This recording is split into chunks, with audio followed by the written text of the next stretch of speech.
주님의 은총과 평화가 우리 가운데 함께 하시기를 빕니다. 5월은 가정의 달입니다. 어린이날로 또 어버이날로 이어지는 날들입니다. 이런 날들이 지정되었던 것은 어린이들이 소외되고 돌봄을 받지 못하던 시대가 있었기 때문입니다. 아이들이 보다 인격적으로 대우받기를 원하는 마음이 이런 날들의 배경입니다. 또한 어버이날도 이 땅의 헌신적인 어머니들의 노고를 기리는 날입니다. 가정을 돌보고 살리는 일인 살림을 담당하던 어머니들은 주목받지 못하고 또 감사하지도 않았습니다. 그러나 그런 것들이 당연한 것이 아니라는 사실을 일깨우는 날이기도 합니다.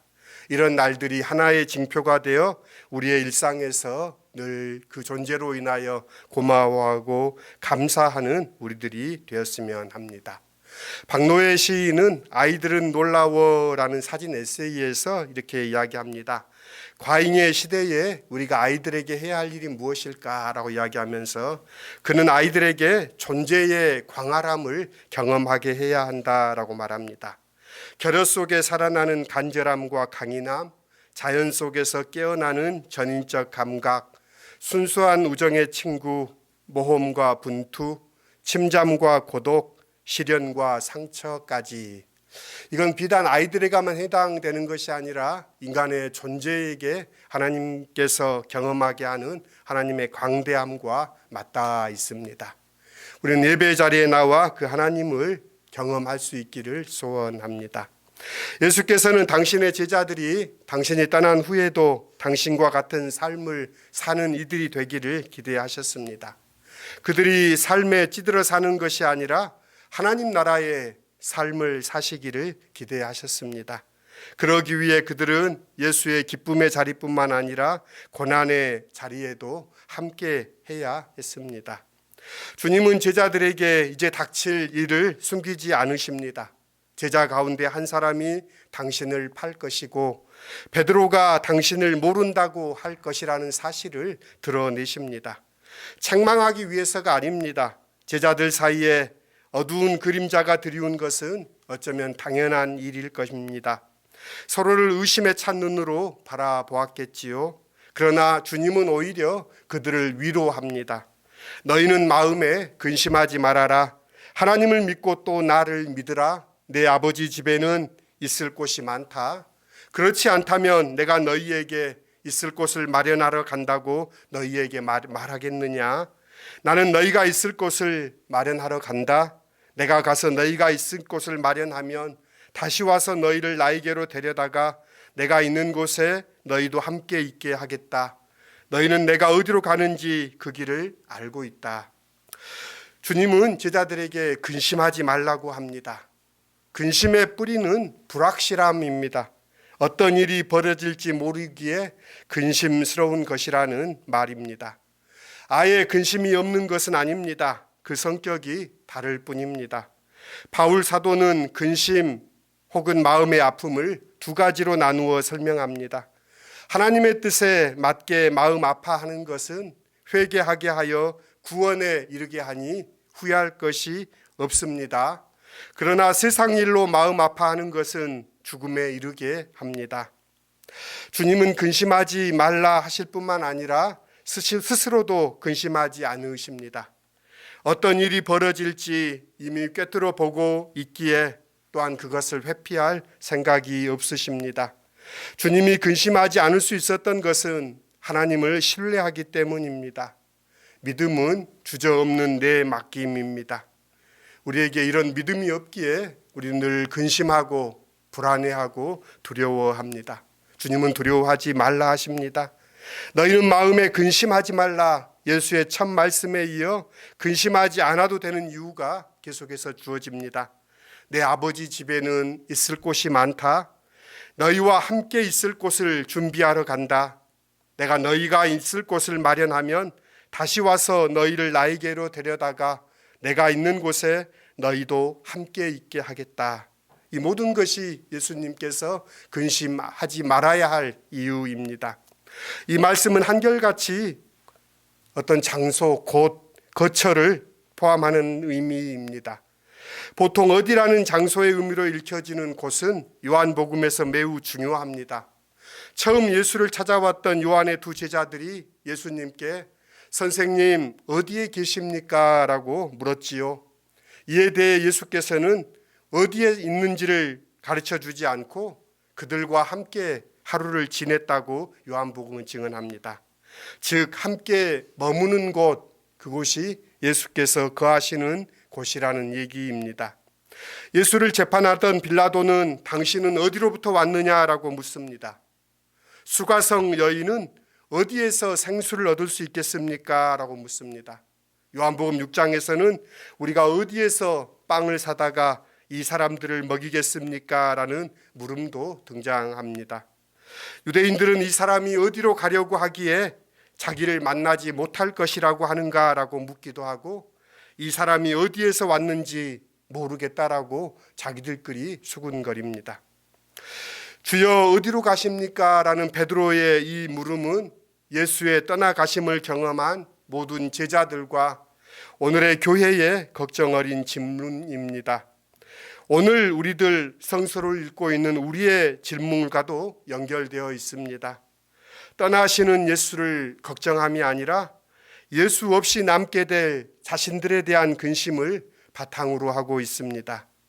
어디에 주님의 뜻이 있습니까? 우리의 물음이기도 합니다. 그 수많은 어디라는 물음에 대한 예수의 대답은 어떤 특정한 공간이 아니라 아버지 하나님입니다. 예수는 아버지께로부터 왔고 아버지와 함께 계시며 아버지께로 갑니다. 아버지께로부터 생수를 얻게 되는 것이고 생명의 빵도 아버지께서 주십니다. 아버지 하나님과 함께 거하는 곳, 그곳이 예수의 거처입니다. 예수께서는 아버지가 내 안에 있고 나는 아버지 안에 있다라고 말씀하십니다. 그래서 어디로 가십니까? 라고 묻는 베드로의 물음에 대해 예수께서는 내 아버지의 집은 거할 곳이 많다라고 답하십니다. 아버지의 집이란 하늘이나 땅의 어느 특정한 장소가 아니라 아버지 하나님이 계시는 곳을 의미합니다. 거할 곳이라는 말은 물리적인 공간이라기보다는 오늘 성서에서는 관계적인 공간이며 그 관계는 사랑에 의해 유지됩니다. 그러므로 나는 너희를 위하여 거처를 준비하러 간다는 예수의 말은 공간적인 천국 어디쯤에 우리가 살 처소를 만들러 간다는 식으로 오해되곤 합니다. 아버지와 함께 거하는 것은 한 장소에서 같이 산다는 얘기가 아니라 아버지와 자녀의 관계로 이 땅 가운데 살아간다는 것입니다. 아버지 집에는 거할 곳이 많다. 예수의 말씀은 누구라도 아버지와 함께 거할 수 있다는 뜻입니다. 그러니 곧 믿는 이들에 대한 주님의 초대입니다. 사랑하는 사람들은 서로를 위한 공간을 만듭니다. 그 공간은 서로의 마음과 영혼 안에 있는 보이지 않는 공간입니다.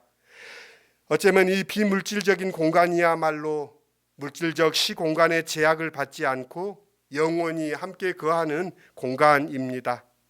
떠나간 이와 남은 이들이 함께 거하고 하늘에 있는 존재와 땅에 있는 존재가 함께 머물며 죽은 이와 살아있는 이가 함께 거하는 거처입니다. 예수께서 준비하시겠다는 거처가 바로 이것입니다. 그러므로 예수의 말씀은 곧 내가 영원히 너희와 함께 하겠다라는 뜻입니다. 주님은 이어서 말합니다. 나는 길이요 진리요 생명이다. 나를 거치지 않고서는 아무도 아버지께로 갈 사람이 없다. 우리에게는 너무나 익숙한 구절입니다. 요한복음에서는 예수님께서 나는 무엇이다 라는 형태로 당신에 대해 언급하신 7마디 말씀이 있습니다. 첫 번째가 나는 생명의 빵이다 말씀하셨습니다. 또한 나는 세상의 빛이다. 나는 양이 드나드는 문이다. 나는 선한 목자다. 나는 부활이요 생명이다. 그리고 오늘 말씀에 나는 길이요 진리요 생명이다. 마지막으로 요한복음 15장에 나는 참 포도나무다. 나는 무엇이다 라는 문구는 하나님께서 백성들에게 자신을 드러낼 때 사용하던 표현입니다. 호렙산 떨기나무 불꽃 사이에서 모세에게 당신을 드러내신 하나님은 이름을 묻는 모세에게 나는 스스로 있는 자다라고 대답하셨습니다. 이 말은 실제로는 나는 나다라는 뜻인데 세상의 어떤 것으로 규정할 수 없다는 뜻입니다. 세상의 어떤 수로로도 하나님을 오롯이 드러낼 수는 없습니다. 우리는 다만 하나님의 일부분만 알 수 있습니다. 그래서 욥도 긴 번민의 시간을 보낸 후에 잘 알지도 못하면서 감히 주님의 뜻을 흐려놓으리 한 자가 바로 저입니다. 깨닫지도 못하면서 함부로 말을 하였습니다 라고 고백했던 것입니다. 요한은 하나님께만 적용되던 그 구절을 빌어서 예수님의 자기 진술로 삼고 있습니다. 그러니까 요한은 예수님을 하나님의 계시자로 보고 있다는 말입니다. 문제는 나는 길이요 진리요 생명이라는 구절을 어떻게 이해해야 할 것이냐입니다. 배타적인 신앙을 가진 이들은 이 말을 금과 옥조로 삼아 다른 종교인들이나 믿지 않는 이들을 배척합니다. 이 말을 마치 당신이 구원받기 위해서는 예수에 관해 알아야만 하며 예수에 관한 특정 교리를 믿어야 하는 것으로 이해합니다. 그들은 정말 나는 길이요 진리요 생명이다 하신 그 뜻을 알고 있기는 하는 것일까요? 예수께서 말하는 길은 십자가의 길이요, 예수님께서 말씀하신 진리는 성육신의 진리요, 예수님이 말하는 생명은 부활의 생명입니다. 길을 걷기 위해 존재하는 것이지 찬탄받기 위해 있는 것이 아닙니다. 예수를 믿는 이들의 길은 십자가의 길입니다. 십자가의 은총으로 구원받았다는 고백만 반복하고 있어 한국 교회가 어렵습니다. 말쟁이들이 교회를 어지럽힙니다. 십자가를 지고 주님을 따라야 합니다.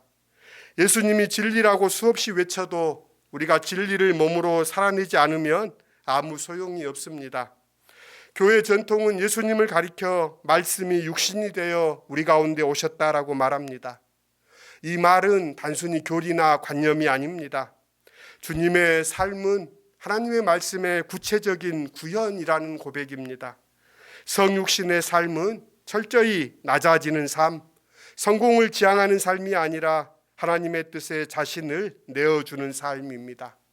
바울 사도는 초대교회에서 오랫동안 불려졌던 찬가를 자신의 서신에 인용합니다.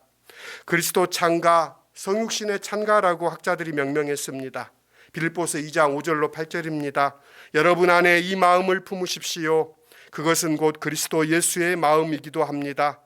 그는 하나님의 모습을 지니셨으나 하나님과 동등함을 당연하게 생각하지 않으시고 오히려 자기를 비워서 종의 모습을 취하시고 사람과 같이 되셨습니다.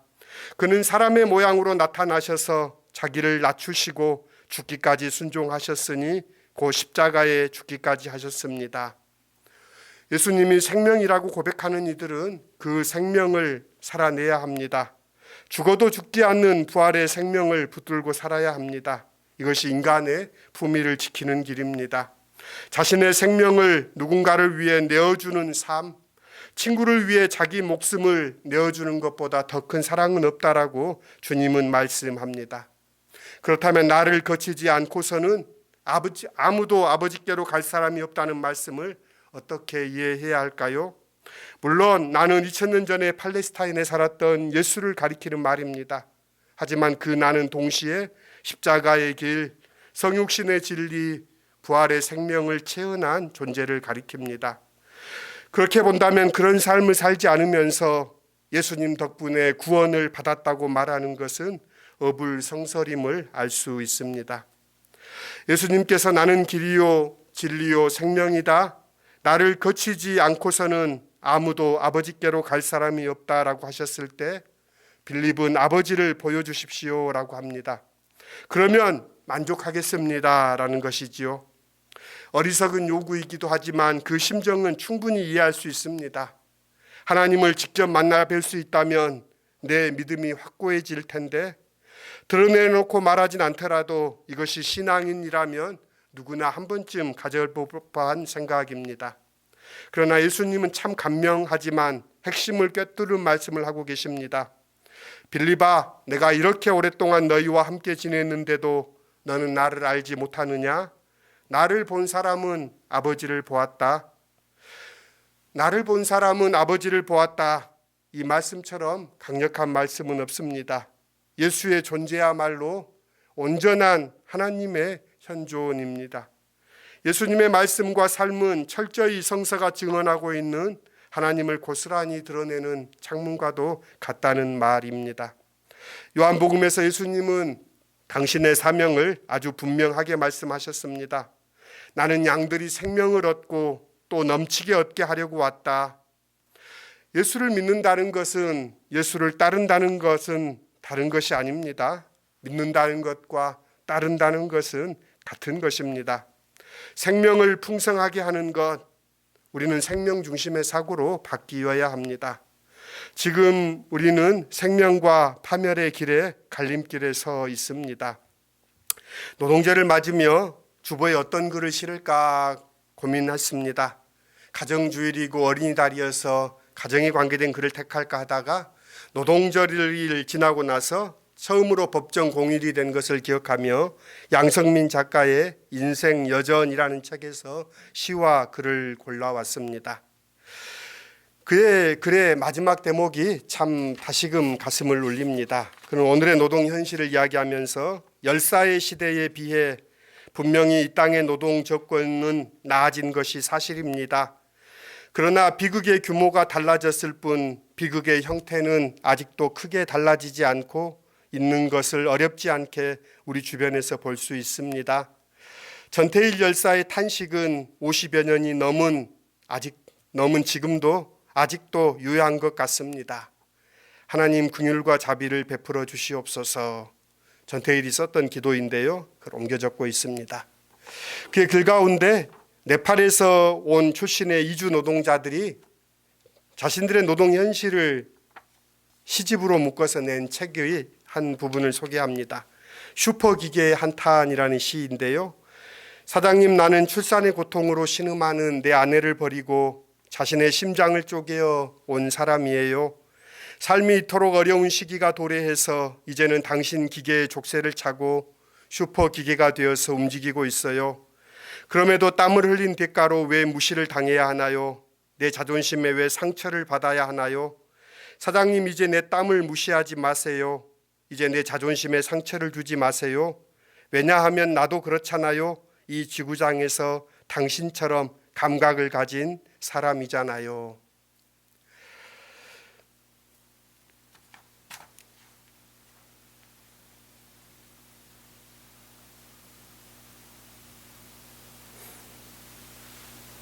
예수님은 이 땅에 생명을 얻고 또 넘치게 하려고 오셨다라고 말씀합니다. 그 인간을 하나님의 형상으로 주님은 보고 계십니다. 고통받는 인간을 사랑하셔서 하나님이 사람이 되어 이 땅에 오셨습니다. 예수를 따른다면 우리는 그 길을 걸어가야 합니다. 생명의 길을 택하는, 생명을 존중하는 그런 믿음의 길 말입니다. 도마는 예수님께 주님, 우리는 주님께서 어디로 가시는지도 모르는데 어떻게 그 길을 알 수 있겠습니까? 라고 물었습니다. 그러나 우리는 주님이 가시는 길을 분명히 알고 있습니다. 그분의 뒤를 따르려면 생명을 선택하는 용기를 내야 합니다. 생명을 풍성하기 위해 불편을 감수할 수 있어야 합니다. 당장의 편리함과 풍요로움을 위해 생명을 망가뜨리는 것은 역사 앞에서 그리고 하나님 앞에서 큰 죄입니다. 기쁨의 50일 부활절을 통해 평화와 생명의 감수성이 깊어지기를 빕니다. 그리고 가정주의를 맞는 5월, 내 가정이 소중한 것처럼 우리 이웃의 가정도 존중받아 마땅함을 기억하며 생명을 풍성히 하는 우리가 되기를 기원합니다. 예수와 함께 십자가의 길을 걷고 성육신의 진리를 살아내고 부활의 생명을 한껏 누리며 살기를 기원합니다. 예수님은 그 길을 걸어가셨습니다. 그리고 그 길은 걷는 자의 것입니다. 길이 아무리 좋다, 그 길이 진리에 이른다, 아무리 찬탄할도 그 길을 걷지 않는다면 그 길은 그의 것이 아닙니다. 길은 걷는 자의 것입니다. 이 한 주간도 믿음의 길을 주님과 함께 걸으시는 우리 모두가 되실 수 있기를 주님의 이름으로 축원합니다. 기도드리겠습니다. 함께 같이 거듭의 기도 드리십시다. 길은 걷는 자의 것이니 주님 오늘도 우리에게 주어진 길을 걸을 수 있는 지혜와 용기를 허락하여 주십시오. 예수께서 앞서 가신 십자가의 길, 성육신의 낮아짐의 길, 부활의 생명을 한껏 살고 싶습니다. 길 대신 주님, 우리의 동행이 되어 주십시오. 예수님의 이름으로 기도드립니다. 아멘.